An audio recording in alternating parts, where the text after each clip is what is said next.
This game has been covered to death, with tens of thousands of videos covering its intricacies and why you should hate or love it. But today, instead of retreading what everyone else has covered, let's take a look at the ignored truths of Sonic Adventure 2 that I have compiled over this last month. And of course, let's start by taking a look at Sonic. We all know how every video about this game starts, instant gushing over City Escape, and yes, it is iconic, but this leads everyone to ignore a glaring problem this intro brings Sonic. While we all know Sonic's criminal status throughout the game, obviously we know how this will end, with Sonic saving the day and getting a pardon. However, while majority of his crimes would be pardoned, the street and property damage caused by this initial streetboarding section will need paying off, implying that Sonic will need to get a part-time job after this game's events to pay all this damage off. After running deeper into the level, we come across a billboard that reads of a food item called a sub burger. This implies that Eggman isn't the only bearer of advanced technology, because clearly this is a genetic modification of food, combining a generic sub sandwich with a burger. And of course, we can't talk about City Escape without discussing the animal Omochow tells us about behind these newspaper boxes, which was an oddly political take from Sega, implying the media is beastly. It was surprising to me when doing research for this video, every other video I saw glossed over the fact that the gun walker's name was Bigfoot, implying Bigfoot is not just a myth in this universe, but actually real. Metal Harbor starts off instantly giving us the iconic light shoes upgrade, though the light prefix doesn't make much sense when dashing through rings doesn't really have anything to do with light unless you look closely. If you look deeply into the ring model, you can see the inside of the ring actually houses a lens that bounces the light shoes prefix from one ring to the next. The loop-de-loop architecture of Metal Harbor at first didn't make much sense to me, due to its only purpose seeming to be for Sonic to escape. Though after seeing these planes insane maneuvering around this aircraft carrier, the route we are taking must be actually meant as a flying course for gun pilots taking their complex jet functions final exam. While there is nothing standout about the fight itself, the confrontation of Shadow and Green Forest shows us how Sonic wears his thoughts on his sleeve. This is seen specifically when Sonic takes 2 steps forward as he says, "I found you, faker," with the 2 hesitant steps signifying his confusion about there being 2 fast hedgehogs, him and Shadow. Now with Prison Island finna blow, we start to run through many log tracks throughout this forest, though while it was never revealed to the public, these tubular tracks in these levels were supposed to advertise a Sonic Adventure 2 marble course toy modeled after each level. However, this sadly never became a reality. Running through this level, we can start to see the toll the timer puts on Sonic. Due to this stressful situation, Sonic starts to get nervous, making it so during this level, Sonic has a 25% chance to whiff his homing attacks as seen here. And with how ancient this forest is, no wonder we find the ancient light here as well. Though when combined with Sonic, this ancient light actually becomes just the old light due to Sonic's youth counteracting the ancient factor. Pyramid Cave starts off with a tunnel with a few hoops that when passed through, gain you points. While you can believe this is just a fun little mechanic that devs thought of for those trying to get an A rank, this was actually a malicious play on the saying jumping through hoops, just to make fun of any player who does this like a sheep. The Bounce Bracelet is a beloved item with a troubled past. Its original name was the Bounce Bracelet, implying this brace would let Sonic bounce. However, the abbreviation BBL prevented them from getting an E for everyone rating, so it was changed. The hourglasses inside the pyramid share a design on top with many springs we see across the world. This implies that this logo is from a warmongering company that profits off of the disputes between Sonic and Eggman, probably even egging on Eggman at times for profit.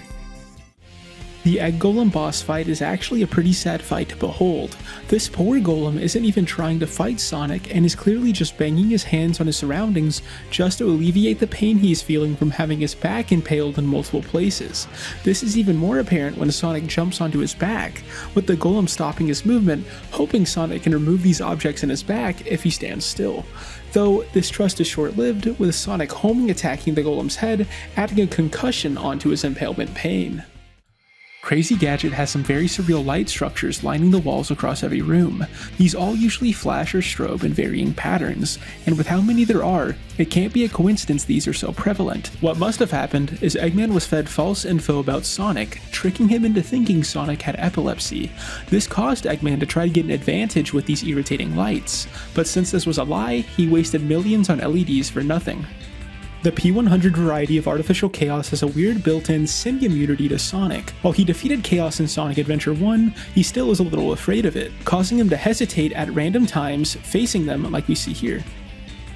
The final gravity flipping segment of Crazy Gadget might look slightly familiar. While this is obviously a ripoff of Tetris, the real issue here is by the end of the level it's impossible for Sonic to tell which way is really up, leaving him with a permanent superstition where he thinks he is upside down at all times.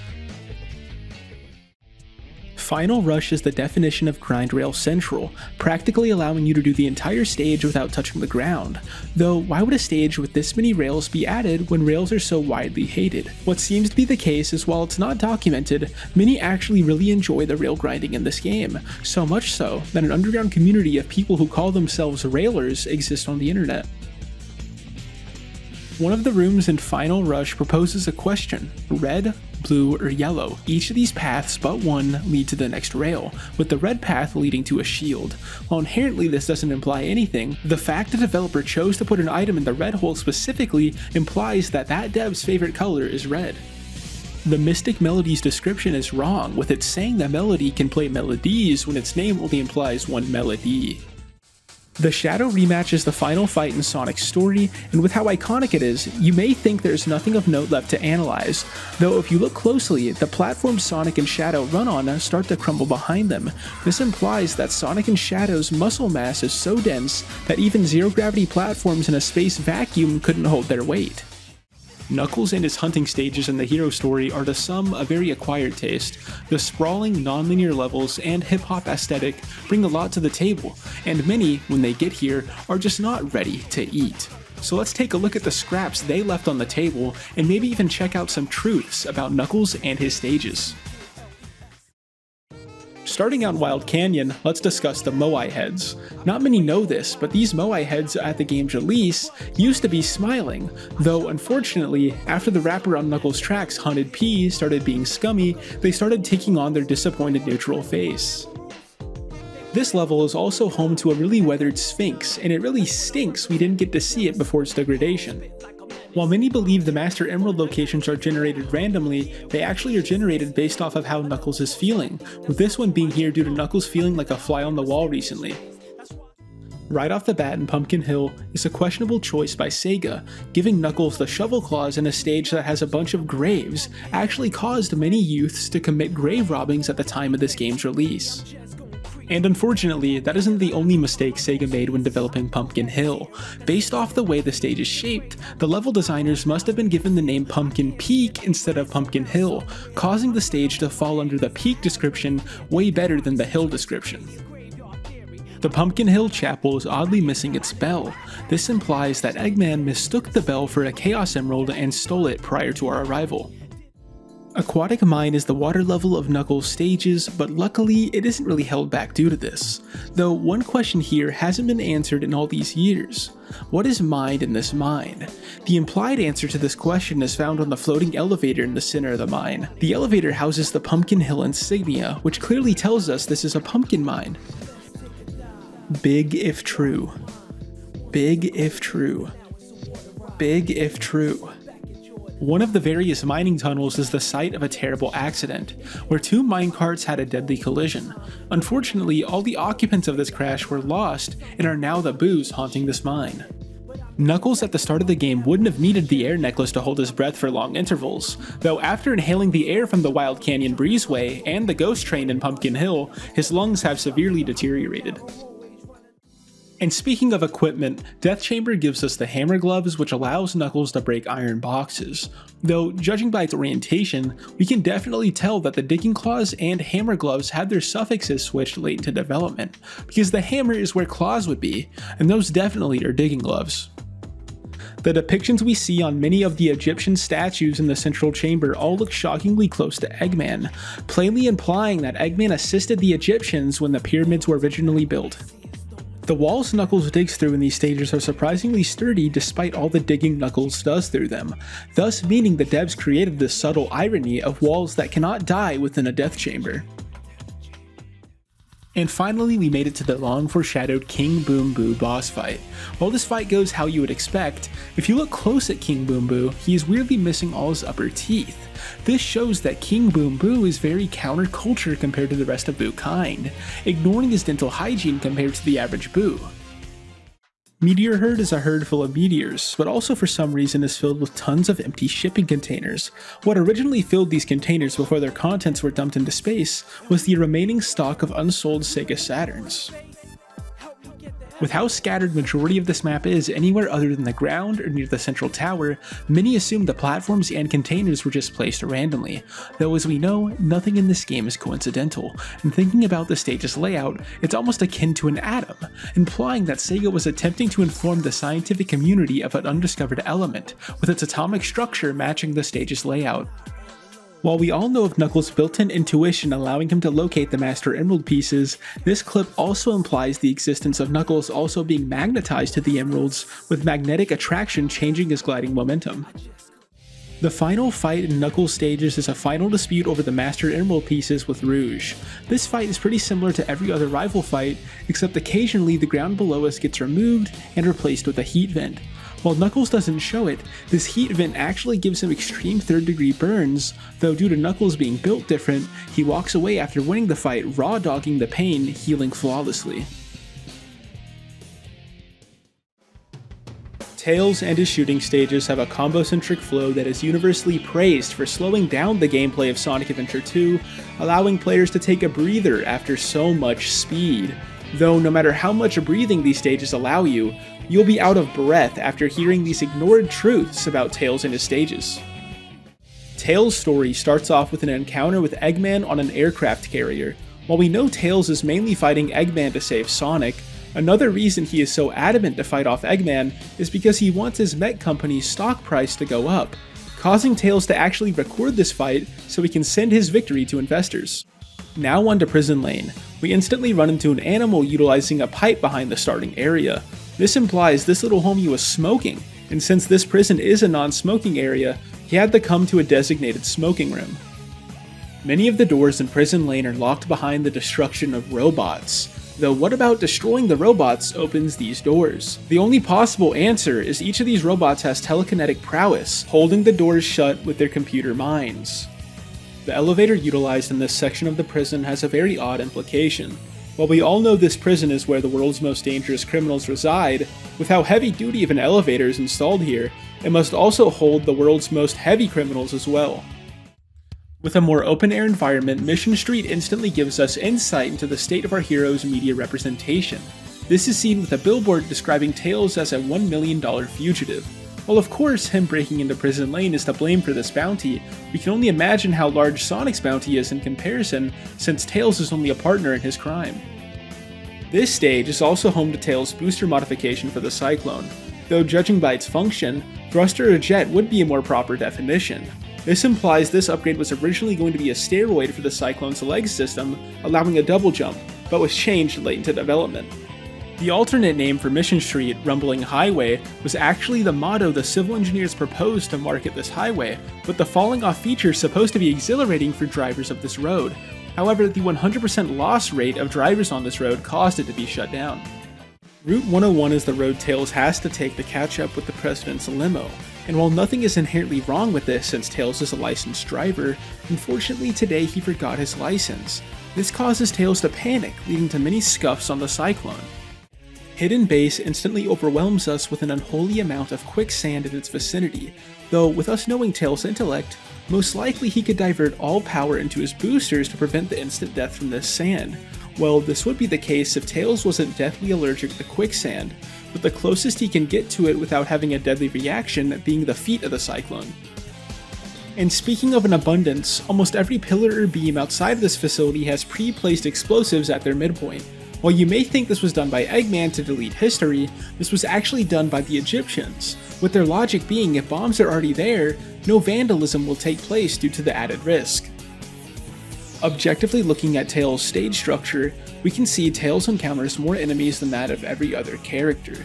This usually leaves Tails with an overabundance of Chaos Drives, even more than is possible to bring into the Chow Garden, which means Tails must use all the extras he receives on himself to buff his stats. Eternal Engine decides to give Tails an eternal nuisance by placing airlocks throughout its interior. While you may think this is just placed here eternally by devs for gameplay reasons, the eternal reason for these doors is actually logical. The eternal fuel that runs the Eternal Engine can cause an eternal problem if it ever internally leaks. These airlocks allow Eternal Engine staff to eternally dispose of any eternal fuel that would be an eternal hazard for those eternally around it. Here in the Perpetual Engine we also find the bazooka, which weirdly enough just makes the Vulcan cannon's barrel bigger with no other enhancements. Why this facilitates the breakage of iron crates is still unknown to this day. A big misconception about Tails in Sonic Adventure 2 is that he cannot perform a spin dash, though with the footage on screen at the moment, clearly Tails is spinning and dashing across open space. The final opponent Tails faces is exactly where it began, a fight against Eggman. Though weirdly enough, Tails and Eggman during this fight somehow are both walking on air, with 4 massive holes in each quadrant of the arena. Why they didn't put glass here is unknown, but I guess giving Tails and Eggman the canonical ability to walk on air was the developer's intention. The Dark Story starts off with a first-person look into Eggman and his evil nature, with the design of his levels and mech introducing us into the sick and twisted corners of his mind. However, the darkest and most immoral part about Eggman isn't his villainy, it's these truths about Eggman in Sonic Adventure 2 that everyone has been ignoring. Assuming most people before playing as Eggman have played the hero story, we can notice a difference between Tails' Cyclone and Eggman's Eggwalker. For some reason, the Eggwalker's feet are extremely massive with seemingly no functional improvement over the Cyclone, which must mean Eggman has another reason to enhance the walker's foot size other than just function. Though after contemplating Eggman's taste, we start to notice Iron Gate's odd lighting. While Eggman does have a pre-rendered shadow at his feet, the rest of the stage completely lacks any shadows. And while you may think this is just due to Eggman setting off the alarm, making the facility engage full bright mode, this is actually a metaphor since Eggman is breaking into this facility to free Shadow, this in turn returning Shadow to the facility. And Iron Gate's metaphors don't end there, because this entire level is extremely claustrophobic, with many paths closing then opening, clearly foreshadowing how Eggman's journey begins and ends. Sand Ocean is the path to Eggman's hidden base, however recently it seems Gun located it, reverting it back to just a base, which must mean Eggman left something running inside the base, which could have led Gun back to it. And the only machine that would leave a trail must have been his egg refrigerator, with Gun using its trail to track it back to Egypt, setting up an ambush for Eggman. But speaking of this being Eggman's base, it's a little odd that Egg Homie has little to no qualms about destroying much of the architecture around his base. This psychologically tells us that Egg Bloke has so much faith in his plan to dominate the world, he's lost all ties to his material possessions. Egg Bro believes that when his plans are complete, he will have back 10 times what he might lose while facilitating his plan. And piggybacking off that last point, with how liberal he is with destroying personal effects, it's a little odd he never destroyed these massive Echidna statues on the run up to his base. This implies that Eggman actually secretly loves Echidnas, and doesn't hate Knuckles as much as either Sonic or Tails. Arriving at Lost Colony, Eggman seems extremely at home, knowing almost exactly where everything is, turning this Lost Colony into a found colony. In Lost Colony, we also run into Eggman's first upgrade, the jet engine. Though judging by its thrust compared to an actual jet engine, is it actually a jet engine? With all signs pointing towards no, only one solution fits the bill. Clearly this is a jet engine child that was terribly ripped away from its parents to propel Eggman way before it was ready. Though speaking about being ready, majority of people who play this level usually are ready to get off this elevator with its 45-second long riding time. Though if we look closer at the abstracts of this elevator ride, we can take out 3 blatant ciphers: elevation, time, and 45. These 3 ciphers clearly imply Eggman is 45 years old. The weapons bed reveals to us a disturbing truth. All the robots Gun utilize are actually biological weapons and need sleep to regain energy after a long day of fighting. While this may cause a moral person to want to stop fighting these robots due to them possibly having sentience, morals don't apply to Eggman, who destroys all of them with complete apathy. And since this is a weapons bed, no wonder this is where we get the large cannon. While it is a little odd they needed to clarify this weapon was large, even when a small cannon would probably explode iron crates, it's more odd that Gun has such an abundance of iron crates and the ability to place them so strategically.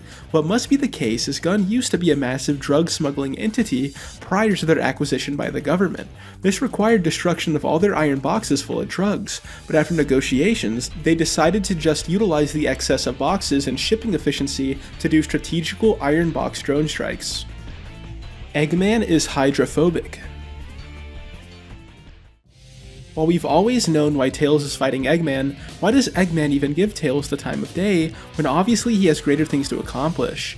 Well, Eggman's reason is actually very simple. Since he's a man of science and lover of efficiency, he is extremely jealous that if Tails ever needs to write his name plurally, he can just add an apostrophe to the end, while he is stuck there writing an apostrophe and an S.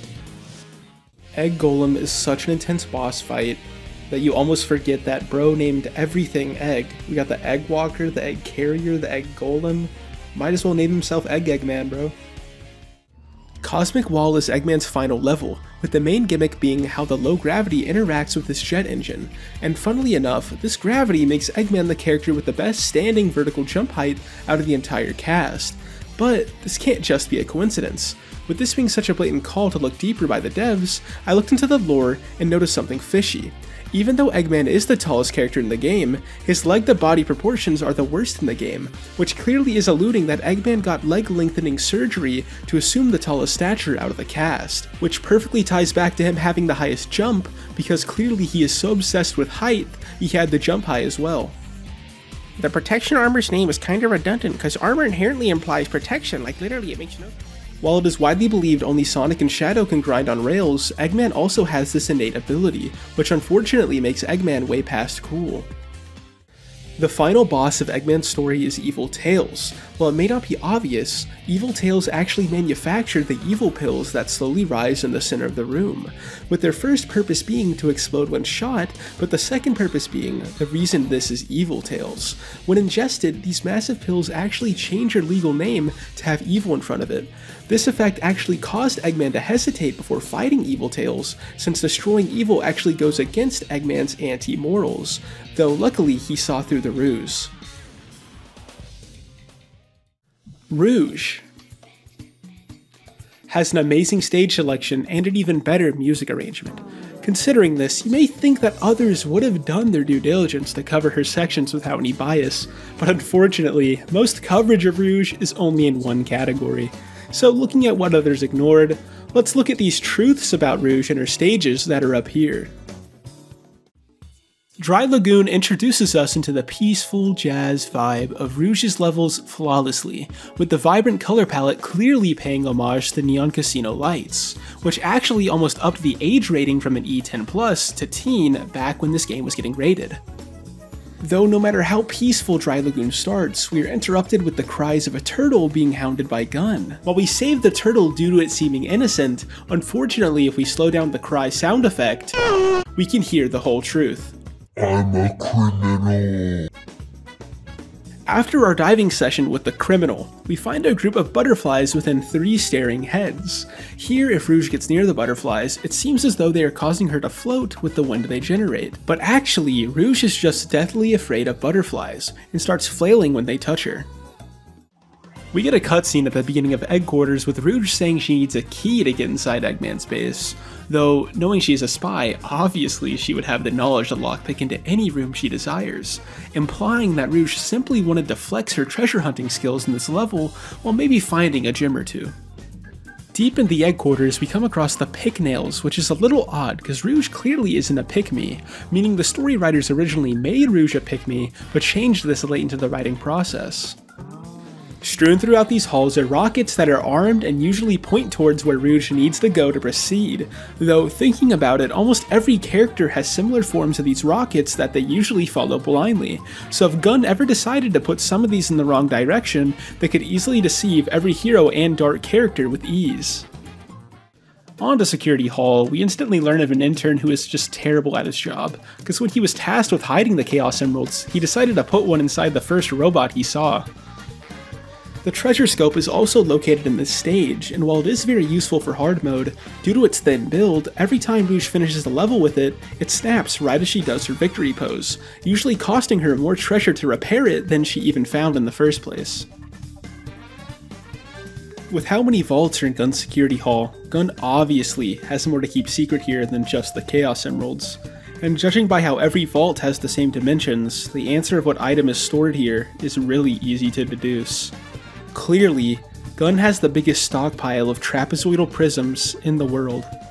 Why one organization would need the equivalent amount of trapezoidal prisms to destroy all life on this planet is unknown, but luckily, Gun set a requirement for anyone to utilize these prisms. The prism utilizer must be mentally sane, but anyone who is sane wouldn't deploy such a devastating weapon, leading to a permanent stalemate with their usage. Rouge's fight versus Flying Dog is terrifying. With how fast this gun mech is able to fly, it almost takes Rouge out during this engagement. Though, luckily, Rouge knows that during this mech's manufacturing, they left in excess dog programming, making it so every time the Flying Dog does a barrage, it tries to chase the bullets in a straight line instead of Rouge. Mad Space begins by guiding Rouge directly to the iron boots, allowing her to break steel containers with ease. Though, going by hardness of metals, it makes no sense for iron to be able to break steel. This implies that Rouge has insane leg strength that compensates for the lack of hardness in iron, allowing the iron to break steel even when it shouldn't. And with how mad this space is, it's no wonder it would have 3 planets all with their own gravity. But one thing about their gravity is it seems to confuse Rouge's sense of balance and motion. While you may think the wonky controls on these planets were due to the limited technology of 2001, this was simply due to how the constantly changing gravity affects Rouge's echolocation, disorienting her severely. Many steel containers across Mad Space have a lot of bombs in them. Who put them here is unknown, but with this many bombs, enough to even destroy Mad Space, someone clearly was mad at this space. One constant across every area in Mad Space are these metal octagons that either have a star or a moon inscribed in a hologram above it. Usually these are just used to pinpoint an emerald piece, but the repeated imagery of a moon and a star must mean something more. Looking at the moon, it's a waxing crescent, which signifies the end of an era, with the star signifying what era is ending by its 5 points representing the 5 Sonic games, Sonic 1, 2, and 3, plus Adventure 1 and 2, being the last mainline Sonic games Sega would develop for their own console. The final boss of Rouge's stages is Knuckles, and Bro is fuming that Rouge took a few of the Master Emerald pieces. Though, in hindsight, knowing Rouge plans to give the pieces back to Knuckles brings up the question of why she decides to still fight him. Judging by how the combat that takes place is very close quarters, clearly Rouge simply wanted to pickpocket Knuckles' wallet off of him before she gives back the emeralds. So even when she gives away her pieces, she can just buy herself a new gem with Bro's credit card. Shadow is caused by a blockage of light, usually due to an object between a light source and its destination, or when Sega wants to spice up the sequel to Sonic Adventure. Shadow is the plot point that evolved into something more, but unfortunately hasn't been given the video coverage that he deserves. So let's take a look at the truths about Shadow and his stages that many ignored. Since Shadow was sealed away, the only way out is through Hotshot, and while nothing major comes from this fight, we do get to learn one crucial thing about Shadow. With how easily he defeats Hotshot, only a few minutes after he just woke up, clearly Shadow is a morning person. Radical Highway introduces us to the sheer speed and movement Shadow has in store. The one thing about Shadow that we will notice is his aura not matching his overall color palette like Sonic's does, with Shadow having a yellow after image when jumping or spin dashing. Though the reasoning for this is actually very clever, because if you look at any RGB color wheel, yellow is actually the opposite complementary color to blue, giving us a more physical indicator of his rivalry with Sonic. But let's be for real, we all know what Shadow's aura really is. The most odd part about this stage is the obscene amount of painted and glowing arrows down the entire road. While you may think this is just for gameplay purposes, the sheer amount of them suggests something more.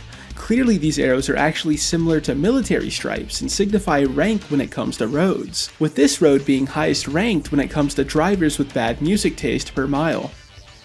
Though, we can't talk about Radical Highway without talking about its bridges, and while this landmark is memorable and fun for players to experience, these bridges were also the first step for Shadow to unlock his memories, with these bridges giving Shadow deja vu of his last memories with Maria on Colony Ark's command bridge.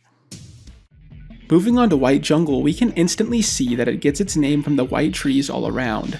Naturally, jungle trees never are white, so clearly something has terrified these trees so badly that they have turned white. Logically, only two creatures would scare these trees this badly, either Shadow with his intimidating resting face, or even more scarily, these trees witness King Boom Boo passing through on his way to fight Knuckles. With the never-ending rain in White Jungle, it's a little odd we have multiple torches that never seem to go out. The only fire that can usually survive water is an oil fire, which implies either someone or a group of people keep these torches filled with oil. And sadly, now that we know people are living here, this gives Prison Island's explosion a way darker undertone. With how much the stage's surroundings are clogged with mist, thank God the air shoes are here. These shoes are meant to use ring trails, dispersing the mist around us, giving us a clear path forward. Why we continue to use these shoes in future levels, void of their intended purpose, is unknown, but definitely was not intended by the developers.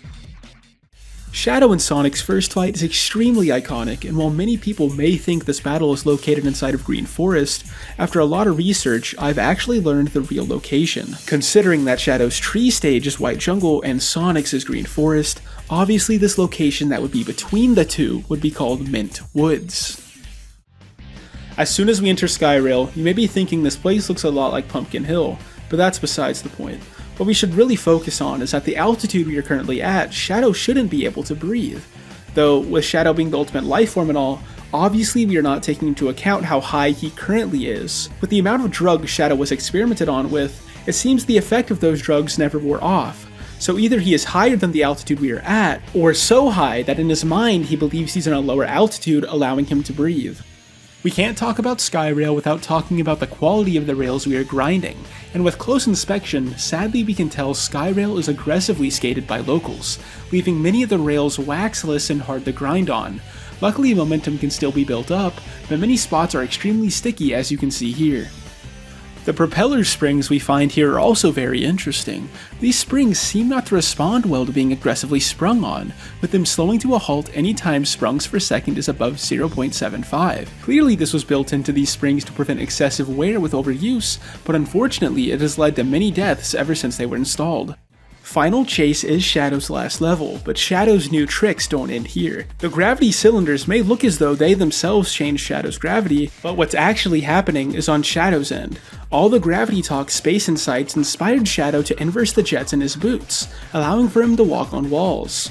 Final Chase is also where we locate Shadow's Mystic Melody. In playing it, it probably sounds the same as every other character's melody, but there is one key difference. For some reason in Shadow's variation of the melody, there's one low sub-bass tone that is imperceivable to any known audio device or person, with the only reason it was even included being to add more dark undertones to Shadow. In this stage, there are also meteors that seemingly have given up chasing after planets and their gravity. What caused these meteors to lose their trajectory in life is unknown, but one theory is that after passing the arc and hearing about Earth's imminent destruction, majority of these meteors got extremely skeptical and decided to wait around to see if the rumors were true. And finally, we are at the last battle between Shadow and Sonic. This fight is simply just a mirrored fight to what we saw in the hero story, but there is one takeaway. While we know for gameplay purposes this fight ends with either Sonic or Shadow winning, the true canon ending of this encounter is told by each character's level name, with Final Rush indicating that Sonic rushes past Shadow, and Final Chase telling us how Shadow ends up having to chase after Sonic, who is more focused on stopping Eggman than dealing with Shadow. Lastly, let's discuss the last story, the last chapter in Sonic Adventure 2's saga, which is lastly getting the last coverage it lastly deserves, due to many people firstly disregarding its truths. So today, let's explore truths others ignored about the last story lastly. In starting us off in Canon's core, we have Tails. His section of the core is honestly nothing we haven't seen before other than the introduction of time-stopping switches. Though with the whole section feeling nothing more than a tutorial for these switches, clearly Sega is foreshadowing how Tails post-game will become a professor in time-stop mechanics. Luckily, Eggman's section quickly starts getting interesting, with most platforming sections involving a maze of cubes flowing linearly, creating one of the most interesting mech platforming sections. However, the sheer volume of blocks in this section implied the devs were throwing shade at Eggman by calling him a blockhead. Why such vulgar behavior was allowed at Sega is unknown, but sadly this makes it canon. While Eggman and Tails just needed to bust open some doors, Rouge needs to drain some excess liquid into a cylindrical room by climbing all over 4 cylindrical pillars and touching time stop balls. And while saying Rouge's task out loud makes the devs seem questionable, they actually dispel this questionable notion by making it so during Rouge's last section, digging is not required, meaning that clearly we are digging too much into this and they weren't trying to allude to anything with this level. Knuckles' section is all based around getting soaked in the liquid Rouge just unleashed, but while we are submerged in this fluid, we notice that in many rooms the top and bottom of them are electrified, clearly implying that no matter how drenched Knuckles is, he's immune to the electricity flowing through this fluid. And the final section in Canon's core is Sonic's turf, but unfortunately, it actually discourages you to go fast. This is due to the immense stress many feel after the gauntlet of character sections prior, with one too many mistakes leading to a game over, causing you to restart the entire stage. But in a weird twist, this actually makes the player feel exactly how Sonic is feeling in this moment, sharing his stress as he rushes into the Canon's core. And speaking of this section, the slide portion of Sonic's turf is very misunderstood. Many people think this was just a fun little stage mechanic, but actually this sliding action is the precursor to the somersault we use to squeeze through gaps. The reason cited for its replacement was to prevent the movement from feeling too slippery. Shadow's fight versus his brother the Bio-Lizard is usually praised for its intensity, but with all the praise, many skip over all the repercussions of Shadow being the brother to the Bio-Lizard. With how unstable the Bio-Lizard's power is, clearly he must have lost control of it long ago, suggesting that the Bio-Lizard originally was a hedgehog until he lost control, alluding that if Shadow ever loses grip on his power, he could turn into a lizard as well. This weirdly also implies Shadow can lay eggs, but you know, that's... Nah, yeah, broken legs. And lastly, we're at the final boss, which is the Bio-Lizard on a shish kebab. But while physically the lizard hasn't changed much, clearly he is stronger than when Shadow faced him. So what exactly is enhancing his strength? You may think the Arc is fueling his new power, but the real reason the Bio-Lizard becomes so strong is actually due to the norepinephrine, adrenaline, and endorphins being impaled activated. And speaking of this fight, originally Sonic and Shadow were supposed to have a distinct smell when they transform. This was due to Sega experimenting with a smell-o-vision controller attachment for the Dreamcast, which funnily enough gave Super Sonic and Super Shadow a lemon aroma. And that is the end of the truth behind Sonic Adventure 2. If you enjoyed, you know what to do.